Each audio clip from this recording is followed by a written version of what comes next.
Hey, let's see, continuing on with what I was talking about in the last video. For those of you just watching, I've just started to transition male to female. So, as I said in the last video, I've really never done anything since I was 14, so I'm pretty, and even then I never did anything with makeups or anything like that. So I was pretty happy. Today's a pretty cool day. I bought makeup. You know, I went and spent $160 on makeup. So yeah, but it's kind of cool because you spend $160 and then you're kind of good for a while. Unless you plaster makeup on yourself, which I want to be a cyberpunk. So after I get my pink and rainbow colored dreads, I probably will be using a lot of makeup, but the kind of makeup I will use will probably be more of like costume makeup, yeah, so I got Maybelline Big Eyes. It has a really cool thing. It has like for your lower lashes and your upper lashes on it, so it's kind of cool. One side is one thing and the other side's the other thing. So for your lower lashes, looks like that. It's pretty cool. Yeah. And then I got another one. It's called Dino Lash Mascara. It's waterproof, volume, and long. Yeah, looks like that. Pretty cool. I got a eyebrow, kind of like a blender or something to do your eyebrows with. It's called Facio. There's a liquid side and a powdered side. So I didn't even know that was there. I just found that. Oh my god. I was using the powder side, so I seen the powder side and I just seen that it said liquid. I figured everything would be in Japanese, but yeah, it says, you can see here. See, it says powder, and then that side it says liquid. See? So yeah, pretty cool. Yeah. Strange name though. Faiso, whatever. And then there's this really cool like eyeliner pen. It's by Kingdom Liquid Eyeliner. It's really cool. It's really sharp. I think it's a 2.0. I believe it was 2.0 or something like that. It's really small. Makes really, really fine lines. Makes it really hard to do your eyes. I tried to do my eyes with it and it was really, really hard. But yeah, you can see how thin it is. It goes to a really, really fine point. Yep. And then I just got some extra moisture lip cream. I want to be kind of, I don't want to put on like pink lipstick or anything like that because people will be like, what, the fuck's up with that guy? So this is just like a clear. It basically is like lip balm, but it's a little bit more shiny.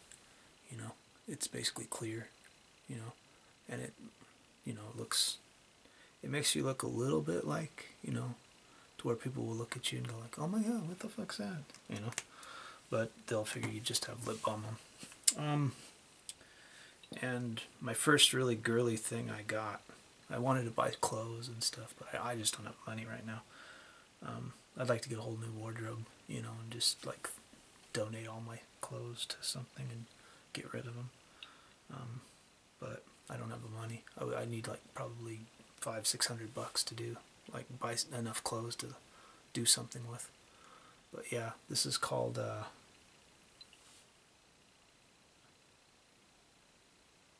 I don't know. Ola Sweet 16. It smells really nice. I liked it. It was only $9, so I figured I'd get something. It smells really good though. But the funny thing is, I think this will be funny for cis people, because when you're walking through a store and you look like a guy in drag, or just androgynous guy, and you know, everybody will be smelling something that smells really nice, and they'll be looking around like, wow, some girl around here smells really good. I wonder where she is. And, you know, the girlfriend's like, oh, I'd like to find out what she's wearing so I can get it myself, or something like that, you know. And they just kind of look around, they look right by you. You know, I think that'd be kind of bad for cis people, but okay. Then I got Candy Doll makeup base, original cosmetics. Looks like that. Yeah. I don't know much about makeup, and I know that you need like cover up or like a concealer, and everything's in English, so that helps. But I couldn't find a concealer, and I don't know. This says makeup base, and this says liquid foundation. I thought that the foundation, or the base, I don't remember. I think the base. I thought maybe the base was the same as a as concealer, because it's like a base coat, and I paint cars and motorcycles, so I figured a base coat, you know, would be kind of like primer.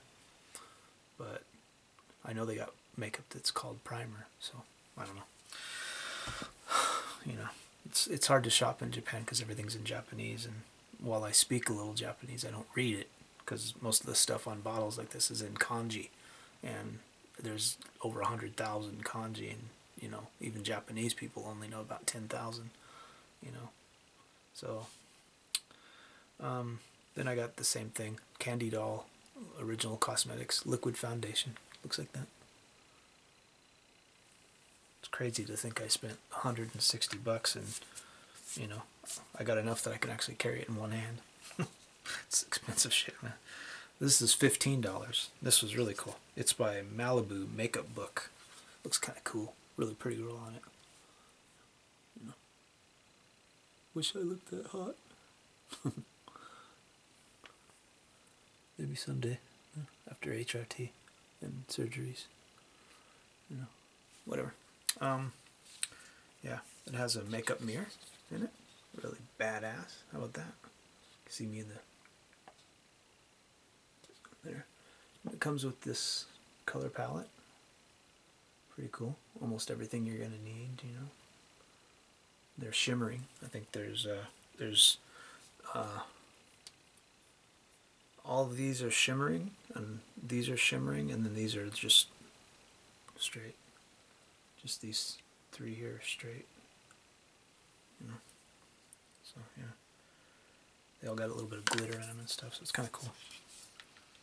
Just enough to, when you wear that kind of stuff, guys, you know, people will see you kind of shiny and be like, what the fuck, man? You know, which, you know, I don't care about. I really don't. And then I got, this is really cool. I just came across it. Somebody put it in the wrong place, and I seen it. I was like, oh shit, I need those. So they're called Felicia. And they're just 3 brushes. They're really small, you know, just like that. But then there's like a really tiny one, you know, for doing like your eyes and stuff. Or actually, this is the really tiny one, you know, for doing like your eyes and stuff. And then this is your blender, you know. So, and if somebody could tell me in the comment section, it would be nice. How do I clean these? Do I clean these with water, or, you know, I don't know what to do with these, you know.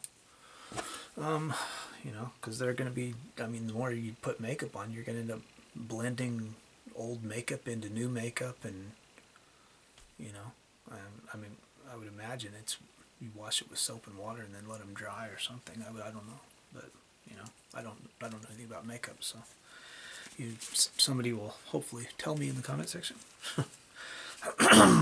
So yeah, that's my haul for today. It's crazy, you know. I'll show you. Like, let's see.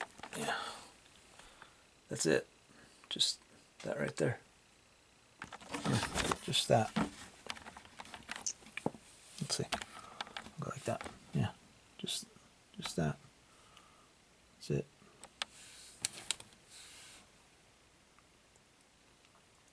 Yeah, just that right there. $160. Crazy.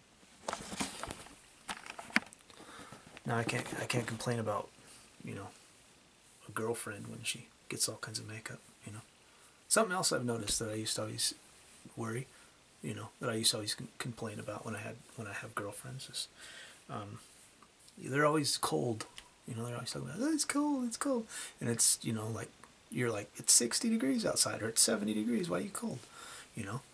And I, the other day, I shaved all my hair off, except for the hair on my head, you know, and my eyebrows. But yeah, I shaved all my hair on my arms and my legs and, you know, everything basically.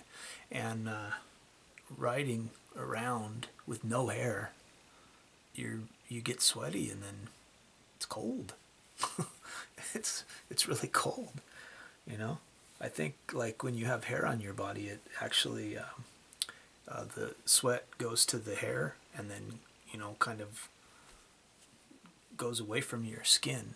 So when you don't have any, it just you sweat and it just sits on your skin and then it makes you cold, you know. So yeah, that's a recent thing. So let's see. Continuing on from where I was, got off on a rant there. Yeah. Let's see. At the age of 14, after moving to Nebraska, I got really, really bad in. I'd already been drinking since I was very young, you know, because of all this, and I was sneaking alcohol from my dad, and he never said anything. And he did catch me one time.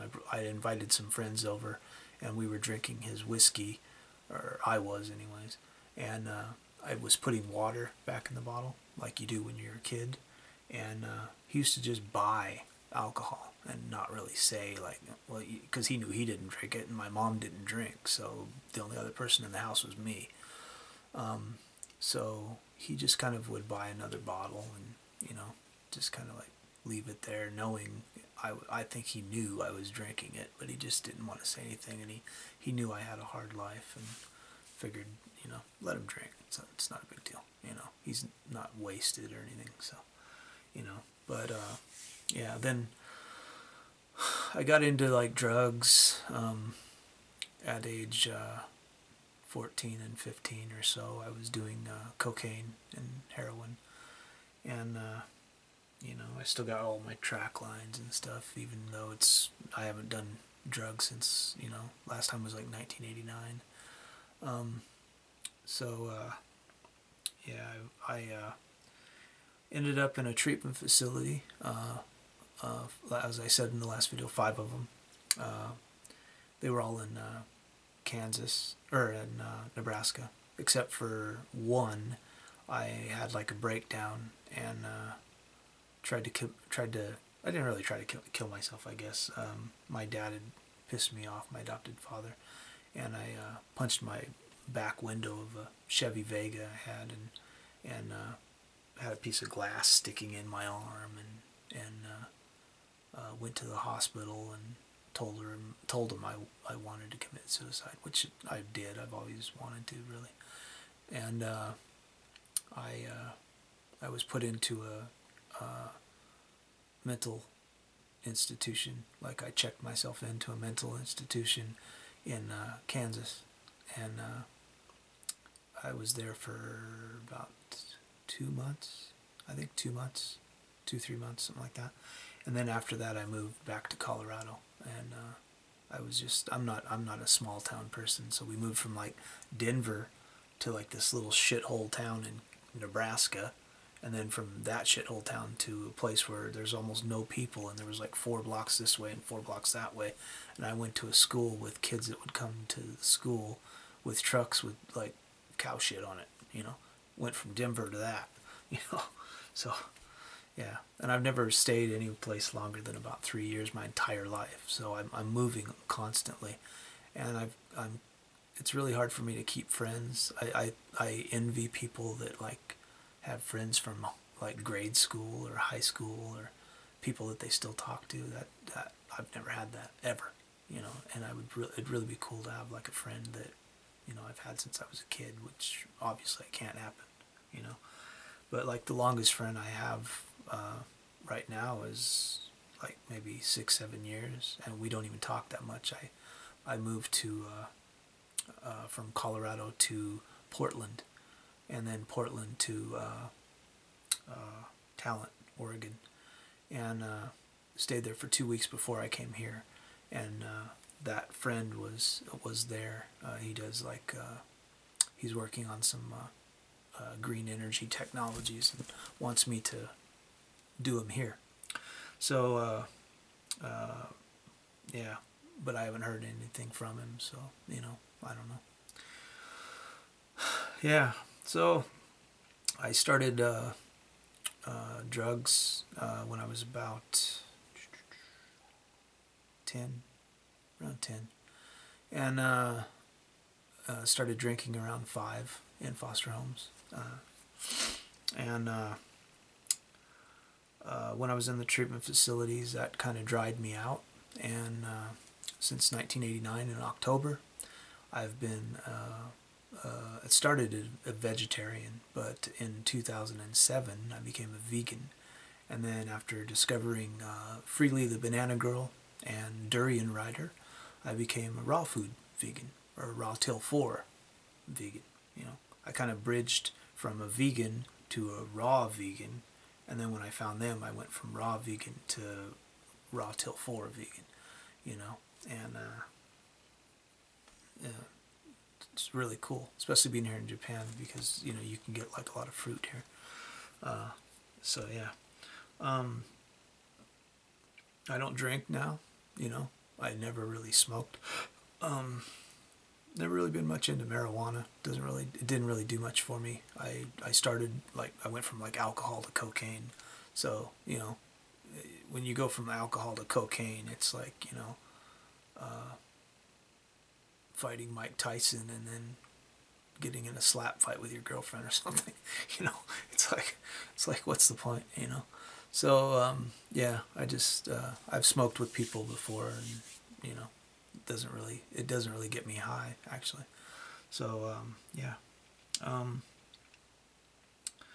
let's see. Yeah, so I started playing music when I was 8, right after I got adopted. My parents, when I was adopted, I didn't have any toys. I had my mother had bought me a teddy bear, and I had this big teddy bear that I carried everywhere with me, even when I had it until I was 12, I think, and that was the only thing I had from her still, so I was kind of holding on to it. And then I was in a foster home, and they gave me a train. The only other thing I had when I was adopted was this little plastic train that had these plastic records, and it would go around and in circles and play like Mary Had a Little Lamb and crap like that. Those were the only 2 toys I had in my entire life until I was 7. So I was adopted in like July of 1980, I think. And in 1981, in Christmas, I had some pictures of it, but I've lost them moving so many times. I got so many toys that we had a couch, like a 3-seat couch thing. You couldn't see the couch. I mean, you couldn't see the freaking tree. It was awesome. Never seen so many toys in my life, even in a toy store.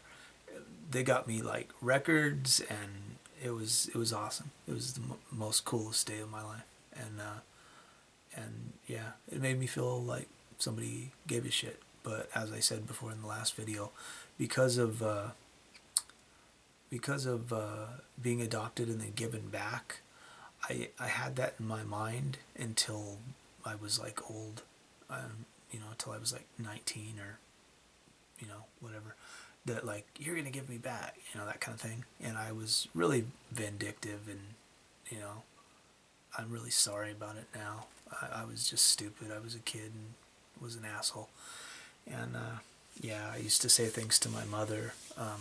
She never did cry, but I know that she probably felt bad and maybe cried when she wasn't around me. But I would always do those things that really fucked up things that kids do when they're adopted, and say things like, "You're not my real mom," you know, that kind of thing. So yeah, you know, those are the kind of things that I did, and I'm not proud of them, you know. But I had a fucked up childhood, and you know, I was a little asshole, you know, and I still can be. So there you go. Yeah.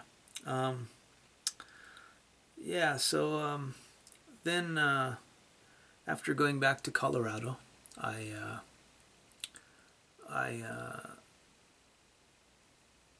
moved around a little bit. I stayed with a cousin and met an older woman. And this was my second wife. I didn't tell you, actually, in Kansas I met another girl and had a son, and my son is now 22. Yeah, he's going to be 23 in November. So yeah, I have a son. And then I've always been into older women until now, recently. You know, basically I kind of like, you know, that's the thing. You know, a lot of people think, oh, well, you're transgender, so you must be gay. You like men. That's, sexuality is something completely different than gender. You know, a lot of people don't get that. They think that's a lot of the reason why a lot of transgender people get beaten up, is because Psi people think like because you're so close to female looking, and they looked at you and went like, wow, she's hot, and then they realized you weren't a she, you know. I mean, you are, but they know you're not, you know. They clocked you. So they now think that you, even though you said nothing, you didn't talk to him, you don't even give a shit about him, you're never going to meet him again, you don't give a fuck about him, they think you've now shamed them, you know, because now maybe they're gay, you know, because they were attracted to a man, you know, that kind of crap. So that, you know, which it's not bad on either side. It's actually good, because it's saying basically that you're really close to looking like a woman. That's all it says to me. It's kind of, to put it in perspective, it's kind of the same thing as if you were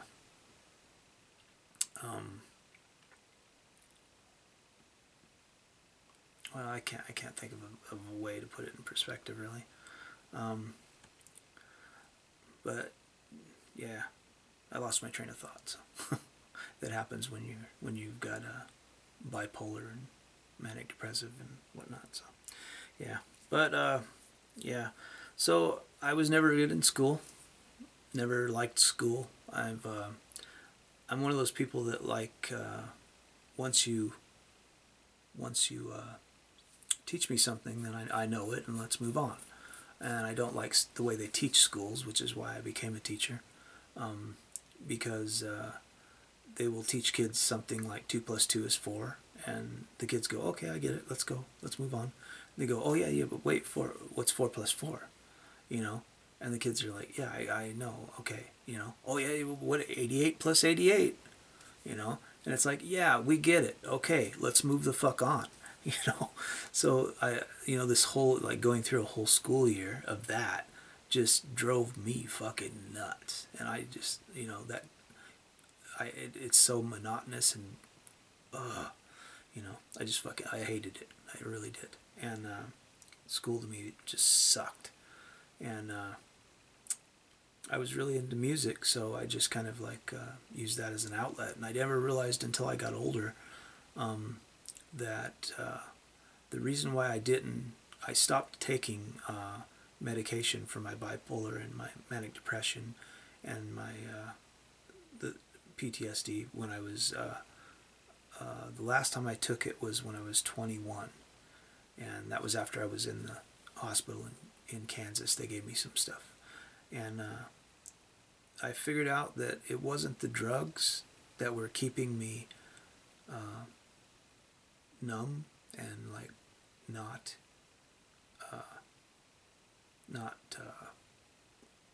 you know, manic depressive and not like up and down, up and down, up and down. It was actually music. You know, it became my outlet. And usually every place I go, I have some musical instrument with me, because if you see me without a musical instrument, there's probably something wrong. I'm like in depression or something like that, and, you know. But nobody knows me well enough to, like, you know, if you see me walking around and I don't have a musical instrument, nobody really gives a shit enough about you and knows enough about me to say, like, what's wrong, you know, what's up, man. So yeah, I think this is another long video already. I don't have a timer on my thing. I need to learn how to set it up, but yeah. So I'll probably stop it right here and carry on. So yeah.